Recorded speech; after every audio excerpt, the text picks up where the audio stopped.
tayo. O ito pa isang balita, si Jinggoy galit na galit. O Jinggoy, bakit? Anong sinabi sa'yo? Sa pagkakadawit ni Senators Jinggoy Estrada at Joel Villanueva sa flood control projects, hinamon ni Estrada si Engineer Hernandez na magpa-lie detector test habang si Villanueva may binanggit na Dracula raw ng anomalya. At live mula sa Senado nasa frontline na balitang yan si Mean Los Baños. Mean, ano bang sinabi ni Estrada at Villanueva? Julius, itinanggi ni Senator Jinggoy Estrada at Senator Joel Villanueva ang pagkakadawit sa kanila ni DPWH Engineer Bryce Hernandez sa anomalyang flood control project sa Bulacan. Hinamon pa ni Senator Estrada si Hernandez na sabay silang magpa-lie detector test. Naggalit talaga ako. Talaga napamura ako. Napakasinungaling nitong taong to. Because first of all, hindi ko siya kilala. Gigil at inis si Senator Jinggoy Estrada kay DPWH. Alam nyo, ang dali kasi talaga, vulnerable talaga si Jinggoy. Why? Kasi si Jinggoy na-involve sa corruption. Yung tatay niya na-impeach, plunder. Siya na-involve sa corruption kay Napoles, nakulong yan. Actually, ni-reverse ng sinabi ng korte na wala siyang kinalaman eh. So, not guilty siya doon. Walang patunay na nag-ano siya, walang patunay na siya ay nagnakaw. Pero dahil doon sa mga inaasal nila, nasasagasaan nila tong mga tao na to. Tapos yung mga amo nito ang kinakabahan. Sino yung mga di umanong amo nito? Nasa Congress. Kaya ang ginagawa ng Congress, dahil sa Senado, pinabakbakan, pinapangalanan yung mga congressman, kailangan yung mga congressman magpapangalan din sa senador, sa Senado. So, parang sinasabi na basura ang Congress, kaya ang Congress pinatutunayan din na basura ang Senado. So, labanan lang to ng dalawang bahay na yan na parehas na mambasurahan. Oo, meron lang mas madumi, pero yung isa madumi din. Hindi ba? Ngayon, etong mga senador, mahirap to kapag siniraan mo sila. Mahirap na ang senador siraan mo sa pagnanakaw. Bakit? Yun nga yung sinasabi ko. Na ang senador, national yan. Kapag national, ano yan? Yung popularity yan, labanan dyan. Boboto ka ng tao according sa popularity mo. Kesyo anak ka ni ganito. Namatay yung tatay mo. Artista ka. Kaya nga mga artista na nanalo dyan eh. Ngayon, dito sa Congress, kahit sabi mo, halimbawa si Chua, sabi mo magnanakaw si Chua, kahit meron kang ebidensya, ang daling manalo sa distrito ni Chua. Bakit? Kasi kung magnanakaw siya, ang dami niyang perang ipangbibili ng boto. Kailangan lang niya ng ilan libong boto para manalo ang congressman sa distrito niya. So mananalo siya kahit hindi siya popular. Basta kaya niyang bayaran yung distrito niya, mananalo siya. Pero itong mga senador, when you attack them and when you say they are corrupt, tatatak yun sa kanila, maaalala yun ng tao sa buong Pilipinas, lalong-lalo na mainstream media, panay pa naman ang boost niyan. Ngayon, yung tao isipin, ay magnanakaw yan, mag-iira ako. Kasi buong Pilipinas, ikaw naman, ipagtatanggol mo lang yung sarili mo bilang congressman sa napakaliit na distrito. Pagawa ka lang 5 ilaw eh. Magpagawa ka lang ng waiting shed na 3. Iboboto ka na ng mga yan kasi nandoon yung pangalan mo. Buti pa to may nagawa, yung isa wala. Di ba? So ngayon, ito si Jinggoy, talagang malaking epekto nito sa kanya. Kaya kailangan Jinggoy, patunayan mo yan. Tsaka lumabang ka dyan. Huwag kang papayag na, putya, tototoyin ka nitong mga congressman. Huwag kang papayag na tototoyin ka nitong kawatan na to. Assistant District Engineer Bryce Hernandez na nagsabing tumatanggap daw ng kickback ang senador mula kay DPWH District Engineer Henry Alcantara. Meron pang ang picture na magkasama sina Estrada at Alcantara. May picture kayo ni DPWH Engineer Alcantara, sir? Do you remember that, sir, when it was taken? I do not know. I cannot recall that event. Pero sa dami naman nagpapapicture sa akin. Dami, artista yan eh. Anak ni Irap, sobrang sikat niyan. Tayo na yan, pag naglakad dyan, sobrang kilala yan sa buong Pilipinas. Kahit mula pa rin hanggang ulo, may magpapapicture dyan. Does it mean kilala niya yung nagpapicture na yun sa kanya? If you will associate everyone, sigurado ako mayroon din tong picture kay Martin Romualdez. So ibig sabihin, kung magnanakaw din si Martin Romualdez dahil may picture silang dalawa.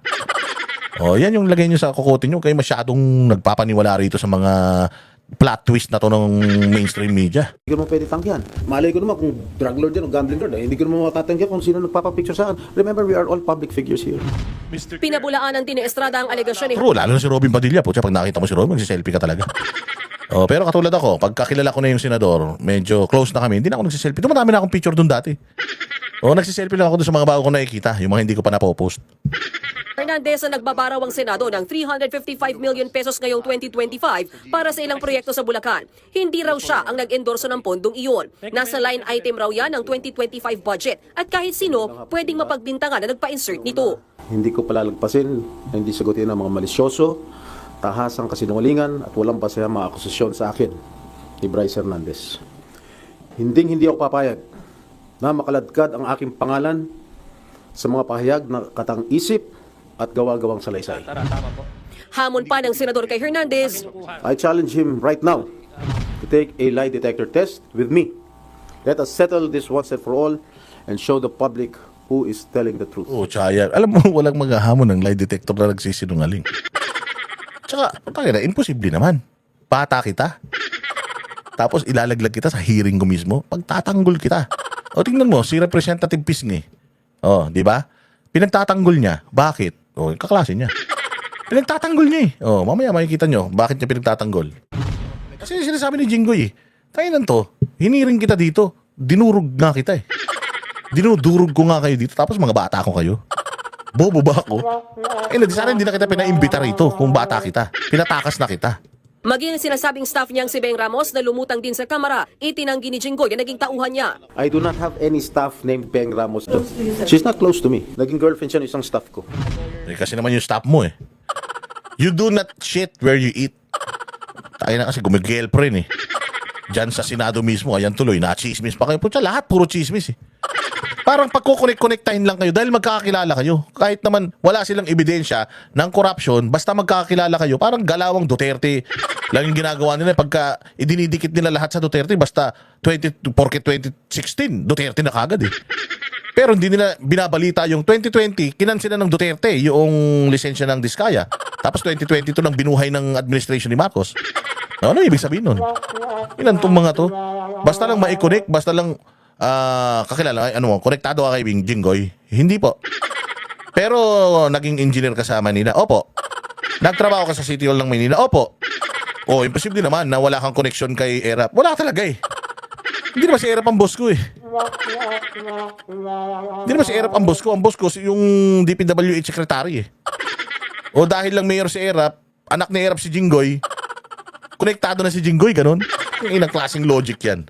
At dahil sa serye ng akusasyon, handa raw siyang magsampa ng kaso. I will ensure that Mr. Hernandez is held accountable for perjury and made to answer for his deliberate falsehoods before the proper judicial forum.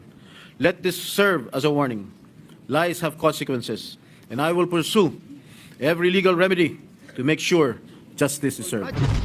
Bukod kay Estrada, pumalag din sa Senator Joel Villanueva na idinawit din ni Hernandez. Wala po ako kailanman naging flood control project.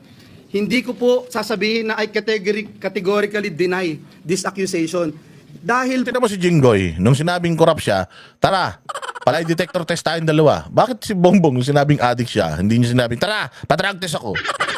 Napansin nyo? Ba't kaya ikaw kasi pag alam mo talaga sa sarili mo na hindi ka, na malinis ka, lahat ng paraan para mapatunayan mo malinis ka, gagawin mo eh. Pero kung alam mo na halimbawa ako addict ako, puta, ba't ako magpapadrug test? Alam ko ang addict ako. Kaagamit ko lang kagabi, tanga ka ba? Hindi ako magpapadrug test. Ganun lang yun. Kaya dito mo makikita si Jinggoy, puta, seryoso siya. Walang kinalaman to. Pag sa tingin ko lang po may resibo po tayo. Meron po pwedeng i-verifika kung bakit ito nangyayari. Ayon kay Villanueva, kaya raw siya idinadawit dahil bit-bit niya ang affidavits ng ilang DPWH engineers ni aakyat sana sa committee hearing. Dagdag pa ng senador, merong Dracula sa likod ng anomalya. Pero klarong-klaro po sinong mastermind, Mr. President. Klarong-klaro po kung nasaan na si Dracula. Uy, nasa si Dracula na sa Amerika? Sabi nga eh, nagpapagamot daw eh. May kaibigan ko sa Amerika. Sabi, nahanap daw nila sa mga ospital. Wala daw. Ano naman yan? Hindi na ho malaman kung saan tatago yung bilyon-bilyon o trilyon-trilyon sa lapi. Hindi na alam kung saan, kaya bumaba po yung dugo. At mismo si Dracula sinasabi, hindi naman niya... Hindi na si Saldigo yun ha. Bumaba yung dugo. Pati dugo niya, ininom niya na. Kaya bumaba yung dugo. Sa sobrang takaw niya, pati yung dugo niya, ininom niya. O nung chinek siya ng doktor, pucha yan, bakit wala ka ng dugo? Pag x-ray sa tiyan niya, oh, nandito sa tiyan mo yung dugo, tartado. Dapat yan nasa ugat mo. Gano'n, kasuga pa. Nagagawin ito kung walang basbas ng amo niya. Sino ba ang amo niya, Mr. President? Sino ba ang naglagay sa kanya bilang tagapagbantay ng national budget? Ako po, si Romualdez ba yan? Binabanatan ni kaya naman pala ikaw talaga Villanueva, kaya naman pala target ka eh. Binabanatan mo yung santo nila eh. Na si Romuawa eh.